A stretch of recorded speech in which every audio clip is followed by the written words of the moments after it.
Hello, my name's Dr. Umar. Welcome to my podcast series on lifestyle and medicine and doctors, and pretty much what it's like for us really working for the NHS. And throughout this series that I've started, in 2023, I'll be talking about various issues that affect us as doctors and various medical health professionals, whether it's raising children, whether it's trying to keep on top of the stuff outside of work, inside of work. And I thought, why not start with something interesting, controversial, and probably will have a lot of people listening. Um, and that is the doctor's strike. Now, we both know that's a topic that has been heavily discussed by a lot of us, during break hours, on the way home. And at the minute, I believe that the BMA have now closed their ballot papers, and we will soon find out whether there's enough votes for us to go ahead with a strike. I'm joined by my wonderful colleague, Rudge, who's a senior paediatric registrar who I've worked with for many years. I've known you for a very long time, Rudge, and I feel like you were the best person to start this series with, because you and I have had some really interesting conversations naturally. And I thought, who better than to sort of join me? So welcome, Rudge. Thank you very much. I'm blessed to be in your presence, and I think it's topical that we're talking about junior doctor strikes, and I'm with the doctor who's made me want to strike more than anyone else throughout my career. Well, so I mean, this is now the second time in my career that doctor striking, that topic has come up. There was the first strike that happened, before COVID, which I do remember quite well. And now we're now talking about another strike. I will see whether we've had enough votes. I know our nursing colleagues have gone through sort of their striking action at the minute. Some nurses have not been able in certain places to strike because they've not gained enough votes. That's quite interesting. I think that's probably a podcast for another time, because that's trying to figure out, how it must feel where you really want to strike but you can't. Whereas I think with us, it's going to be a unanimous decision, right? Like, I think it doesn't really matter per hospital. I think it's as a group nationally, if we have enough votes to strike, we will. And I think whilst we're talking about it, I just want to make clear a few points. When we talk, we use the term junior doctor, and this is, for non-medical sort of listeners. Junior doctors, it's not what the BBC and the Channel 4 sometimes show in their wonderful TV shows. It doesn't mean the newly qualified, just out of med school, sort of individual, but actually everyone up to a consultant. So consultants are deemed sort of another class of doctor, and everyone below that. So even your most senior registrars who've been doctors for a very long time, like yourself, Raj, will be called a junior doctor. And I think people need to understand it's not just, the young folk that have just come out of med school and suddenly just want to, call it quits or strike and complain about working conditions. It's very much including us who have been working as registrars. I mean, I've just finished my training. I'm sort of gone into the consultancy role, but, everyone else, like yourself, you've been working a long time, so you must have seen a lot of things change in the NHS over the years.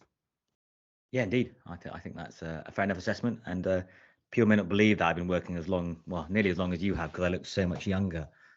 But graduated in 2011, and I think it's strange that it's come to this, right? I guess I wouldn't have seen this coming back in 2011. And like you said, first action came in late 2015, early 2016, and that was the first time in 40 years. Yeah. And now the second time in less than a decade.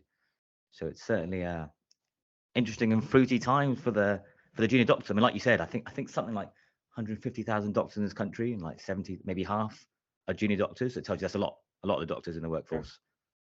Absolutely. So I think for this podcast, for this particular episode, And I have a feeling this may well end up becoming sort of a mini series, because I think there's a lot to unpack. Again, for those who are these first time listeners, or never heard of us, our podcasts are completely unscripted. We just come with an idea and we just talk organically, because Rudge and I have had some really interesting conversations. And I always think that the best conversations come out organically. But I think what we need to talk about is, number one, why are people striking right now? We need to talk about burnout as a topic in its own right, and then what happened before and how life was for doctors in the past. When our consultants were junior doctors, what was life like for them, and use that as a means to contrast how things are actually very different. So the strike now, it's all about how the BMA have put it on their website, sort of pay restoration. So it's all about, being paid for the work that we do, which I think is a very, there's nothing wrong with that. If you're going to do the work, you should be paid for it. And I think in real terms, we've been taking pay cuts, even though we've been told we've been having pay rises. And that's very economical. But the gist of it is that the rate of inflation, that's something that's been thrown about in the public domain for, in recent weeks, with everyone else striking in every other sort of industry. We're not really being paid what we do. But what I struggle with, I think a lot of the reason why a lot of doctors want to strike is actually because they're fed up with the conditions they're working in. So the reason for the strike is because we're not getting paid enough, and we should be paid more for what we have to do. And I don't think there's anything wrong with that.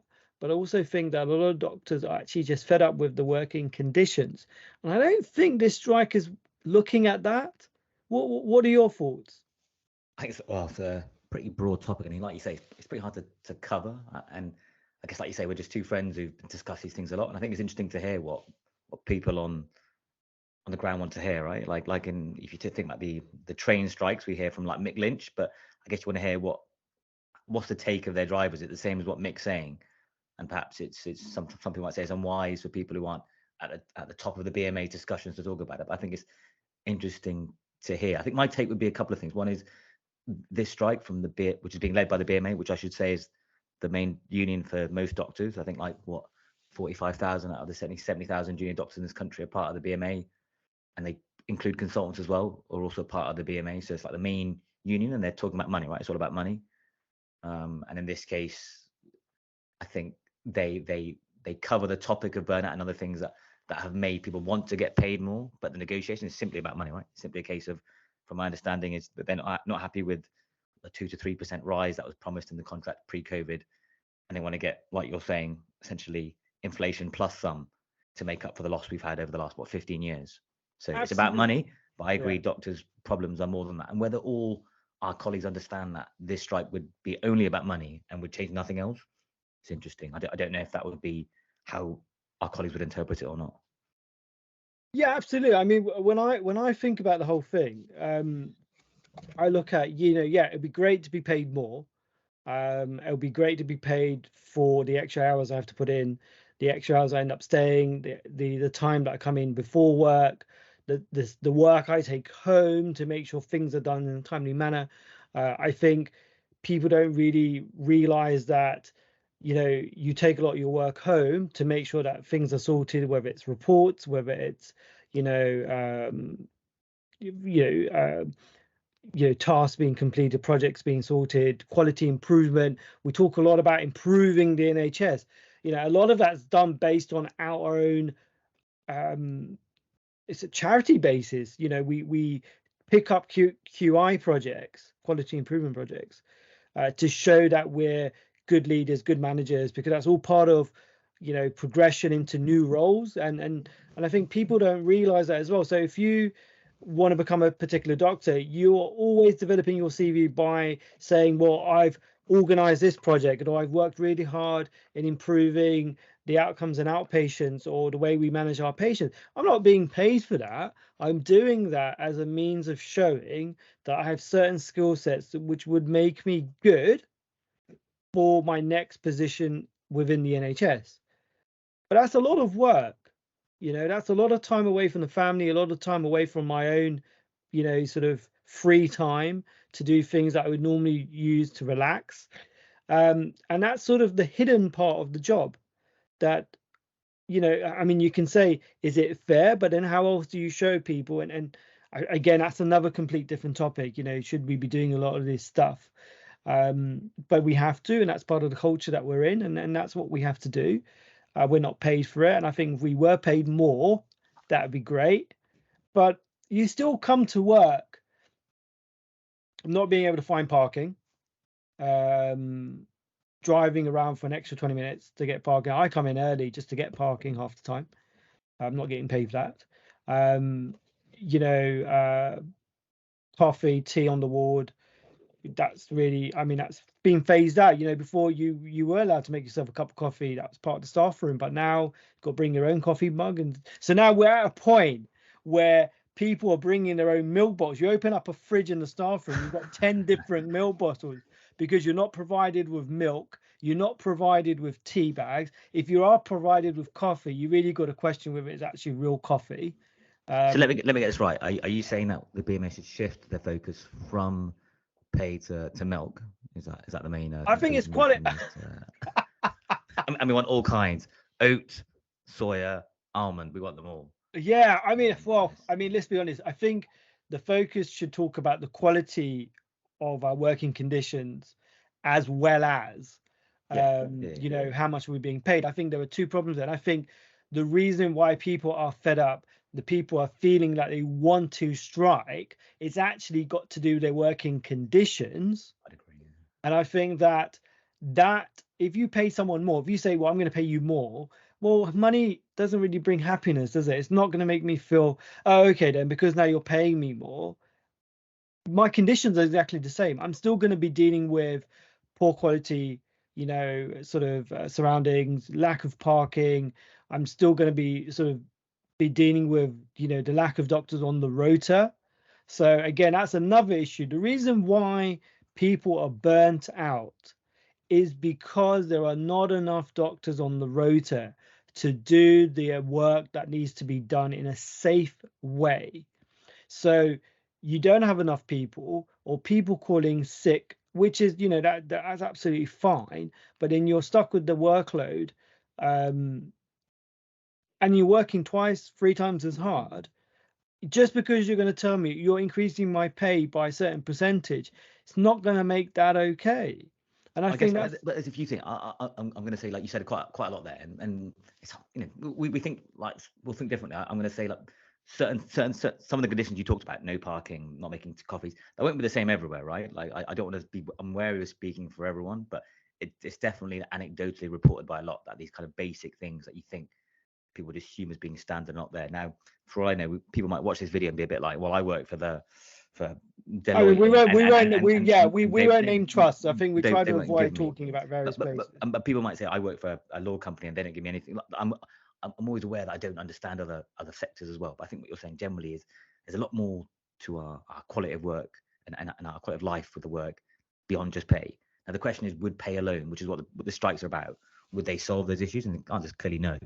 Now, you can make different arguments for why money would be important, right? Maybe you tolerate the rubbish more if you're getting paid more. I don't know. Like, maybe people say if you work at a big bank and you get paid £3 million a year, maybe you tolerate 20 hours a day better. But even then, you can only sustain that for so long, right? As doctors, we're training on paediatrics. Let's pick a number. We've got 8 years of being a junior doctor, right? Well, it's plus, no, but it's actually plus, isn't it? So you've got to think about your 1 year as an F1, another year as an F2. So that's 2 years, plus your 8 years of training once you're in the training program. So that's 10 years. And then if you are looking to become a specialist within pediatrics, you think about your out of training program that you're doing. That's an extra year of training. You think about your fellowships as well. You think about all the additional work you need to do, like I said earlier. whether it's doing audits, quality improvement projects, writing papers.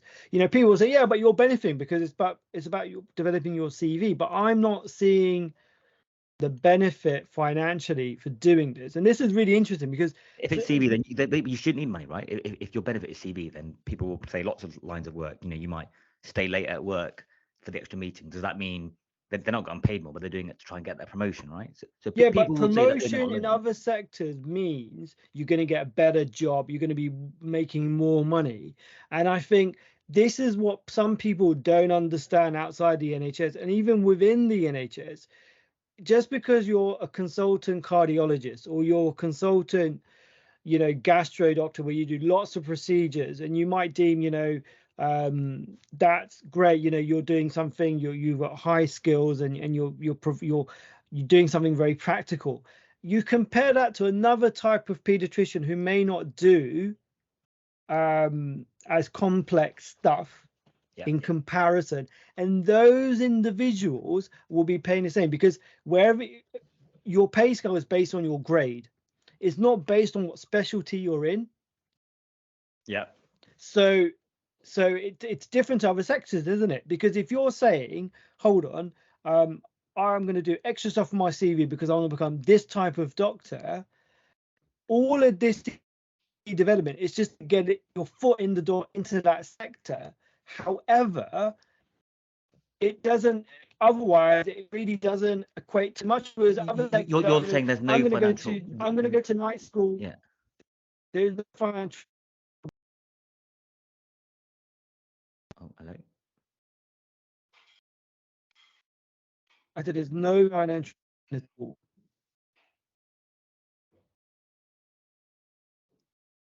Are we having a bit of technical problem here? Was can Microsoft Teams not deal with your With my radical remarks there?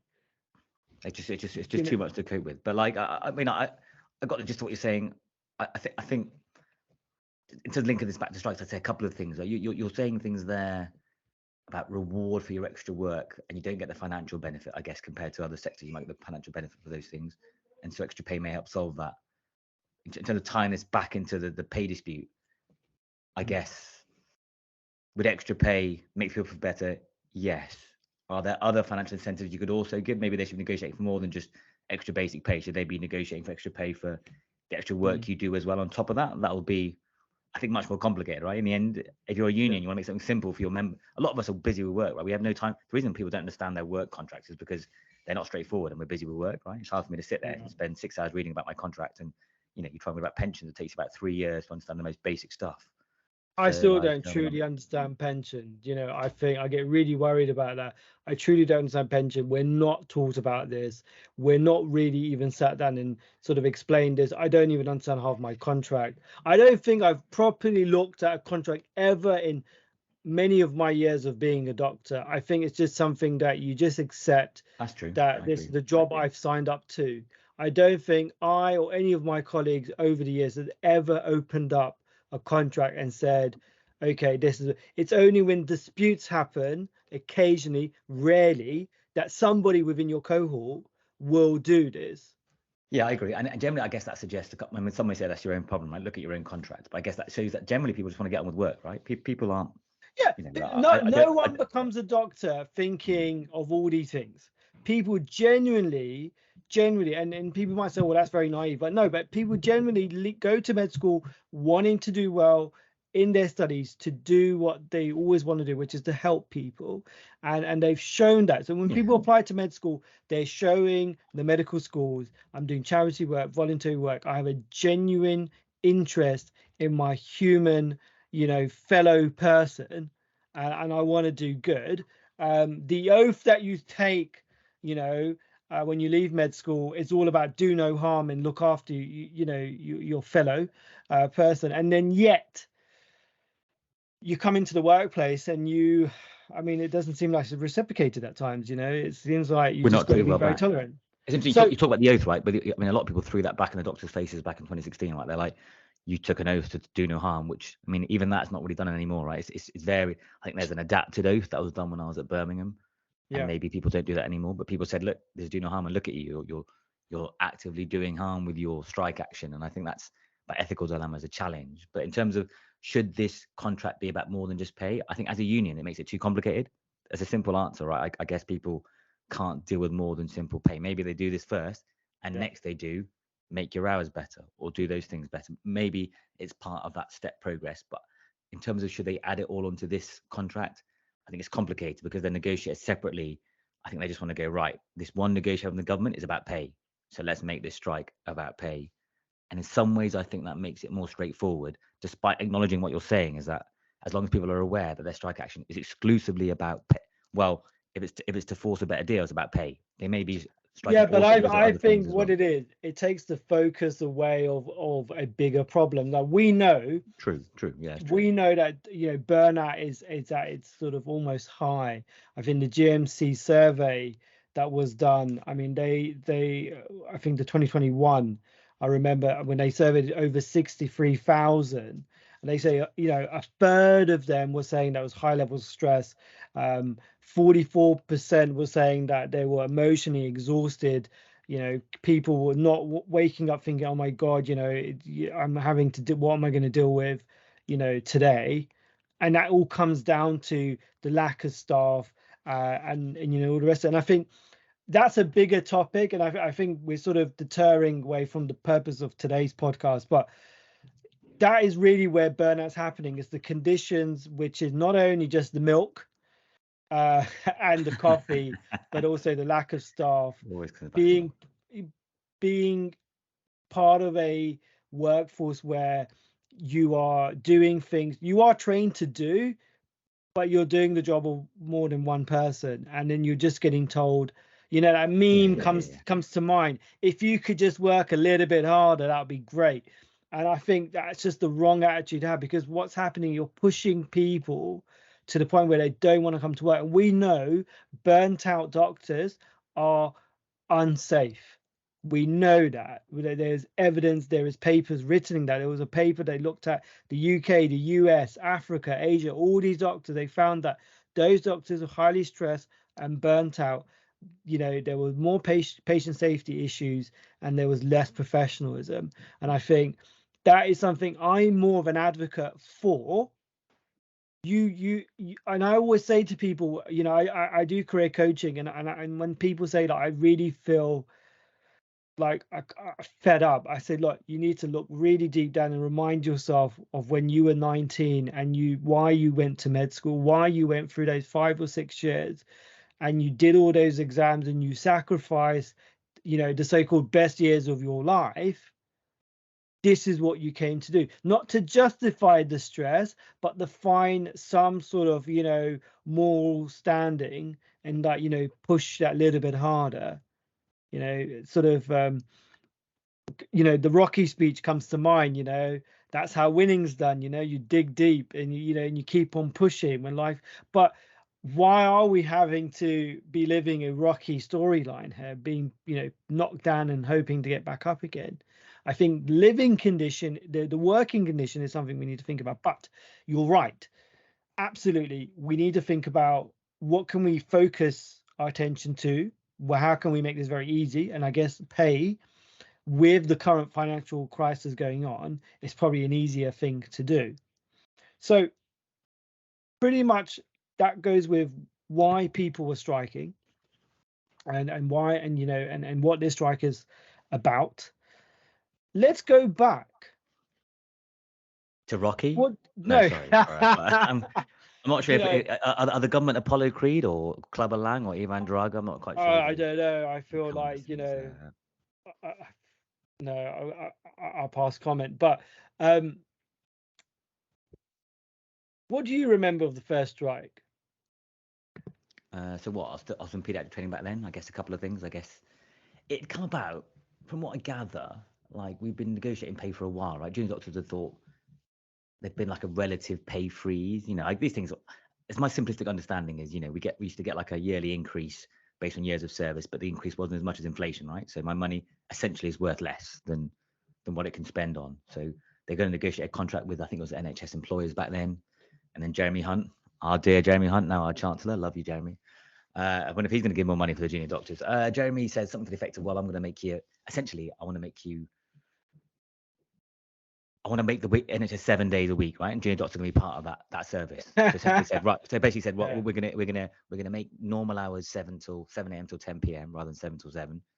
We're going to increase your basic pay, but we're going to decrease your out of hours pay. Was I guess the main thought about that, and make it 7 days a week. Yeah. And because of this, and that essentially would reduce our pay, right? Effectively, because not many people are working just simple 9 to 5 hours, so that was going to reduce a significant number of people's pay. And also, they said they wanted to effectively stop, like you said, the yearly increase, which some people would say, well, I don't get yearly increases. I would say a lot of people do. And the NHS, considering our pay compared to private sector is generally lower for relative similar standard, the yearly pay I thought seemed reasonable. But I can see what people might disagree, but reasonable. But they said, no, we're just going to pay you at certain set points, right? When you get to third year of training, you get an increase. When you get to sixth year, you get an increase rather than year by year. Mm. But that, I guess, that delayed you if you're someone who's doing part time. If you're like a single parent or like a parent of a child and you're doing part time, where you wouldn't reach that next pay step for quite a while, right? Yeah. So essentially, people got paid less, right? When they looked at the evidence, even the financial body said we're getting paid less. So we're getting paid less, and they want to make us work more antisocial hours. That doesn't sound great for anybody. I don't think any working body out there is going to agree with someone saying we're going to pay you less and make you work worse hours. So because of that, they balloted people. Like I think 90, loads of numbers, like nearly 100% of them vote. I think 98% voted for strike action. 99 said something short of strike action. So we ended up going for what, and removing ourselves from elective care a couple of times, and then we did emergency care as well, which was that was bigger. And some people say that's when like the public support was lost. I don't know how you measure these things, right? Well, do you know what? It's interesting because I wasn't very impressed with the way the strike action happened. And I know a lot of the public were not for us sort of walking out. My father had his triple bypass during that time, and I remember visiting him on strike day, and there was hardly anyone doctor-wise around, and the consultants were running the show, as it were. And so I always say to people, I know firsthand of the problems it caused, but cancelling elective stuff just meant that when we were back, we had to deal with that.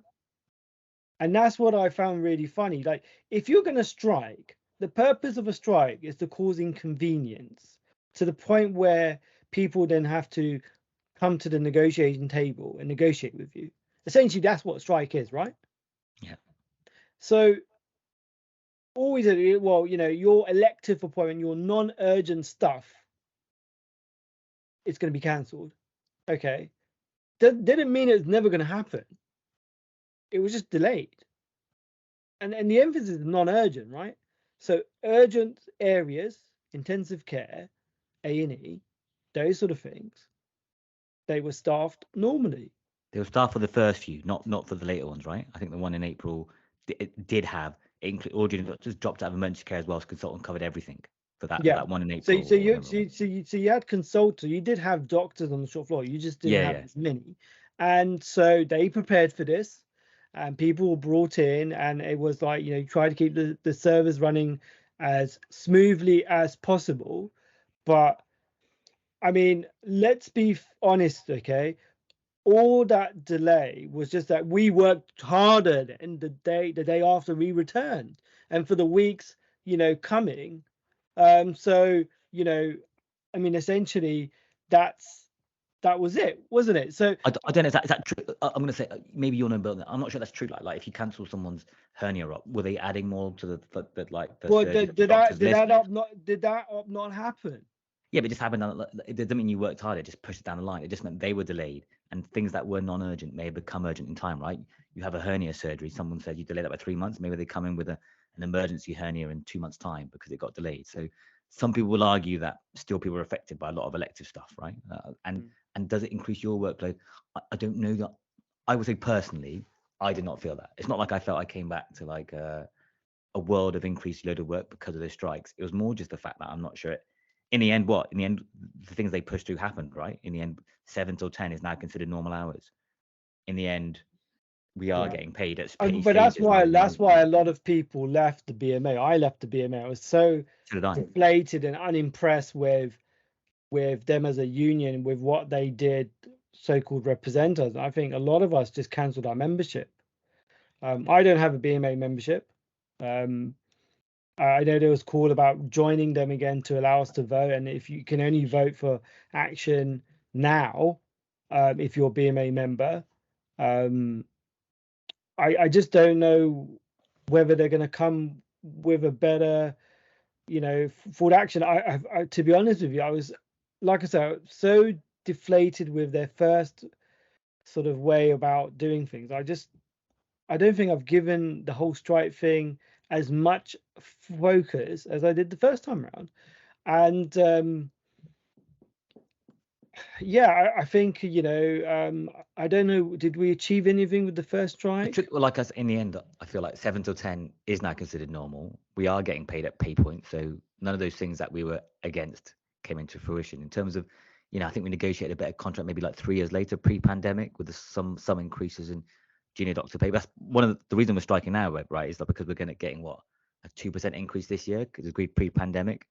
But they're saying, look, actually, prices of like inflation post-pandemic has got it massively. And I think the BMA is saying in the contract, it allows for, you can adapt this contract for exceptional circumstances. Now, the government would agree pandemic is exceptional circumstances. So they're saying, well, we're saying 2% isn't enough, especially when we've been effectively, the BMA will say, we've effectively been reducing our pay by, 25% since 2008, right, in terms of relative to the cost of living. So our money's worth less. So in that respect, it was unsuccessful. Now, because you said a couple of things, I kind of agree it was unsuccessful. I left the BM at the same time. I was disillusioned. I don't know who was to blame. Was it me? Like what would be the objective? You talked about there. Should we all just basically withdraw all our labor every single day until they give us more money? Right? Some people say that, right? A strike would be right from tomorrow. We ain't coming to work until you give us more. And I say a couple of things. One is that's going to be very controversial because of the nature of the work we do. And I can say I don't know whether I agree with that or not. I'm going to say I overarchingly support strike action on the whole. Would I be happy to strike every single day until I get paid more? Really tricky to say because of the work we do. I'd feel guilty. I'd feel guilty doing that, and that makes it hard for me to do that. My like you, my parents are involved in NHS care, and I get frustrated when strikes delay their care. I don't blame them. I kind of support the action, but it's frustrating, right? And it does. No, it's not been delayed by 2 weeks. It's been delayed by months, and in some cases. And then also, I'd say, in terms of how would doctors feel about that? Doctors would feel guilty. The public would support it. I'm not sure whether you'd get all the BMA support. If the BMA said, look, we want to strike every day until we get paid 10% more, right? Yeah. Which is like inflation plus what we've lost. Would they still get 99% support? I don't know. I'd be fascinated to see. No. So let me just clarify my position on all of this. First thing, it's about defining what a strike actually is. I don't support that we should all just walk out and leave people sick, dying, without any medical care. That, the reason why we are all burnt out is because we can't see people unwell, and we push ourselves beyond limits to make sure people are looked after. So I definitely don't support that by any means, but I just feel that because it comes down to what a lot of articles have said, that our good nature, our goodwill is being taken for it, it's been pushed, taken advantage of, especially in the pandemic, right? Especially in the pandemic. And I think what really upset me was we, as the junior doctors, were the ones on the front line. We were the one covering the on-call. We were the one doing all of that. And it weren't us that got the pay rise. So when it was like, oh, you know what? Doctors have been given a pay rise, and I hit the headlines, for their fantastic. It was the consultants that got it. I think it was a lot of workforce, right? It wasn't just consultants. It was like specialists, like SS grade, staff grade, non-doctors as well, right? A lot, and I think junior doctors did get a pay rise in Scotland, Wales, and Ireland. It was just England. But not in England. Yeah, in England, which is, I guess, the majority of numbers. But yeah, they weren't part of that deal. The reason given by this independent review body was, well, you've already made a deal back in 2019 that says 2 to 3%, so we're not going to include you in our thought process. And I don't want to go too much into this, but like that's part of the body that decides. But the thing is that was already promised, right? So if you're saying we're going to give you a pay increase because of all the hard work and what you've done and you've risked yourself, I remember going to work during the COVID, but I had no idea the whole world didn't know what it was facing. I was scared half the time, thinking, what am I going to bring it home? My kid's going to be sick. Am I going to get sick? What's going to happen to my family? And we got a round of applause, Umar. We got a round of applause. Yeah, I mean, Yeah, I mean, I don't wish to comment on that, but in essence, I think, that was very disheartening to say the least. But look, I What would think you want? we're I'm gonna rephrase this, right? Okay, I'm gonna. We looked at that strike in action in the past. I think everyone would agree from the junior doctor perspective, it did not go well, right? no, no. That now we're saying in terms of now we're striking back pay. I'm gonna give you an example. Let's hypothetical here. If I said I'm not gonna give any extra money, but I'm gonna make your life that much better. I'm gonna pay exactly the same, but I'm gonna reduce your rota to I say would go. would you consider that? I would consider that. I think if you made working conditions better, I think I would go for that. I think it'd only solve half the problems because you still have lack of doctors or lack of people on the Yeah, rota, that's a good point. And I guess and some you people would can't say that fix if that. yeah, that's true. And some people say if you pay more, maybe you get. So you're saying there's a gap in junior doctors, right? Now I don't know. The gap is for a number of reasons. One of are we training enough, and is there enough people incentivized to come in? And maybe if you paid everyone extra, let's make up a number, 50 grand. This isn't what's being discussed, by the way. But say you paid everyone 50 grand a year, would you get more people coming into the profession that are picking other jobs? Maybe would that solve some of the gaps? Maybe. But I guess we're training a lot of doctors, right? But they're leaving after FY2. If you ask them why they like a lot of doctors aren't coming, like I think the majority now don't after the first 2 foundation years aren't coming into training, which is the conventional route. And if Yeah. you ask a lot of So them, when I ask them in the wards, they say it's because of pay. When you look at 90% of the people who went abroad back like 2 years ago, you ask them the reasons why they left. Well, 90% of them said pay was related to it. They said other factors as well, but that suggests pay is a big factor. So maybe the BMA saying, look, it's the most simple to negotiate. It is the top line, but like you're saying, the other factors don't know if they're more important and if we I should be I negotiate think a better deal for. I think what it is, you need to go to the root of the problem, and I think there are other bigger issue or as big of an issue to deal with as along with pay, which is the So, so, quality so, of the so, standard. so, so say they took away the money for pay that we're proposing. Some people might say, okay, invest that into making our lives better. So don't give us extra money. Put that money. The thing is, it's not enough, right? I think it'll be like, I think the proposed things is like 1.3 billion for the government. That won't cover much for improving our quality of life. But I guess some people say that, right? Don't give us payers more. Invest that into. To your example, might be, I guess, more doctors, or I don't. Thing is, it's too complex. I don't know what would improve our working conditions in simple ways. So money's the only thing I can think of that's it's easy, right? Everything Yeah, else is I know. complicated. I totally agree. I don't really have an answer as to, and I guess that's why I like discussing it because I like to hear people's different viewpoints. Should we be striking? I'm not for strike. Again, my father was a victim of the strike action when he was in ITU after his triple bypass. And it wasn't very nice to see him, and I sympathise and with the public when they were scared about the whole thing as well. So. I mean, what do we do and how do we do it? If as you put it, okay, if you don't believe in strike action and you don't think we should be walking out or we have to walk all out, which again I'm saying no, you can't do that because that's just immoral. Then how do you go about it? I don't know what the answer is. I don't know. I just think that we need the public's backing.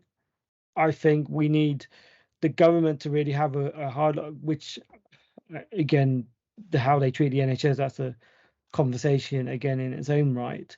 I don't really know what the answer is, but I feel that after how the BMA performed last time, I just don't have the confidence of them to bring real change this time.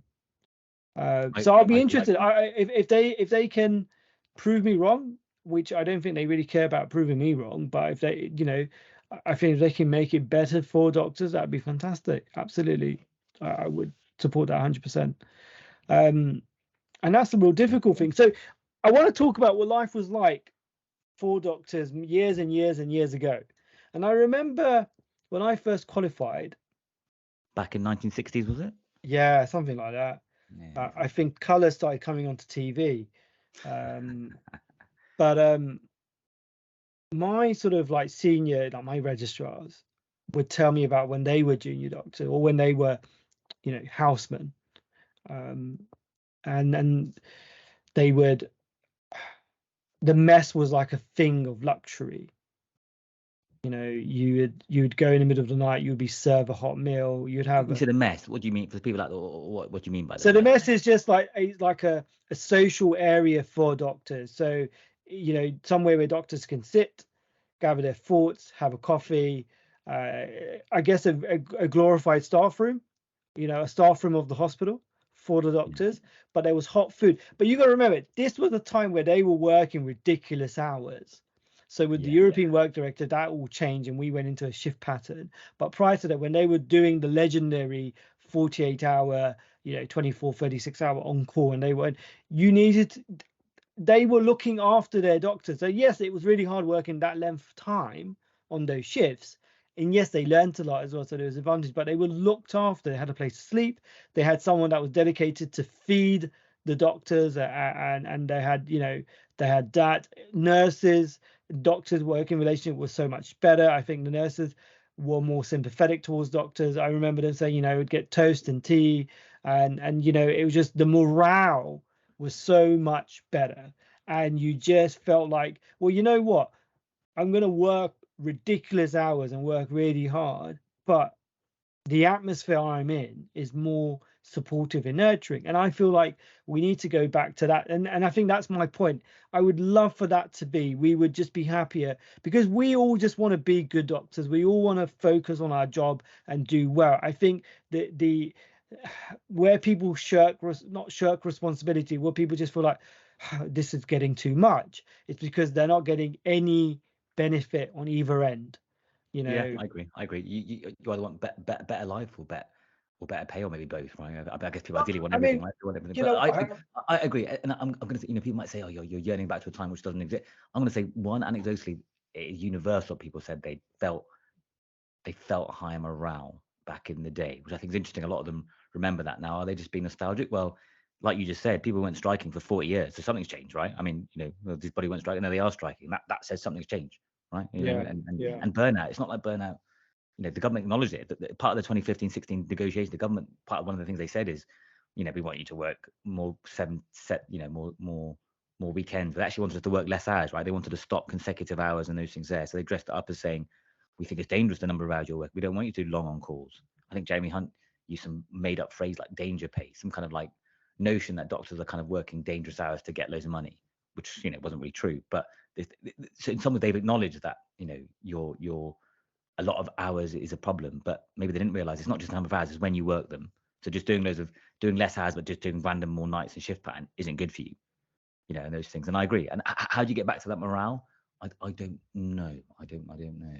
But then you know what? It's interesting what, you know, when you've just said what you just said, you know, what came to mind is like, well, look, you know, they talk about danger pain and number of hours you're working, but then you go back in the day, as it were, you know, when we weren't even in medical school, those doctors were working 48-hour on calls. They were like, you know, they lived in the hospital. That, you know, you literally had posts sent to the hospital because they were never at home.